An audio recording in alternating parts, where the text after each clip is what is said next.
تقارير غربية وأمريكية بالخصوص تؤكد اهتمام الجزائر باقتناء مقاتلات الشبح F-35 المتطورة، حيث أشارت إلى أن الولايات المتحدة اليوم لن تمانع أبداً إبرام صفقة عسكرية مدوية بينها وبين الجزائر بشأن هذه المقاتلات الحديثة، وذلك من أجل محاولة استمالة وضم الجزائر إلى صفها من أجل إبعادها عن روسيا والمعسكر الشرقي. حيث أضافت نفس التقارير إلا أن الجزائر اليوم تشهد منافسة قوية من عدة لاعبين كبار، وعلى رأسها الولايات المتحدة أو روسيا والصين، وذلك من أجل تقريبها كحليف وضمها لصفهم.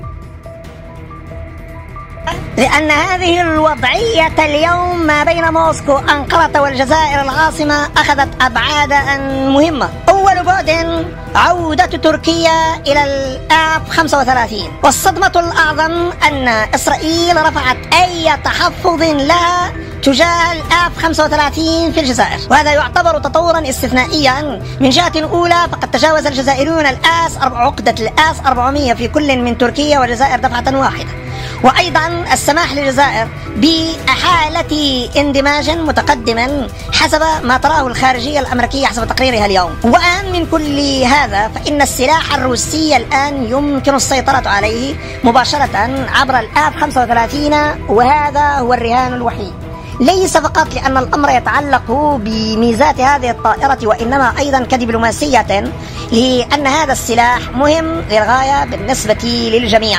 وبالتالي فإن توازنات البحر الأبيض المتوسط ومستوى الحياد الذي ظهرت به الجزائر على أكثر من صعيد جعل سلاحها اليوم وأمام التحديات التي حاول أن يظهرها الأمريكي انطلاقا من الساحل. ويوم 10 من يناير 2024 كان قرارا صادما للجميع، إذ أن الجزائر اتخذت خطوات مباشرة لدعم أمنها وإغلاق أي مخاطر محتملة انطلاقا من الساحل. أيضا بالنسبة لتركيا وتجاوز ما سمي باللعب بورقة، وأيضا تركيا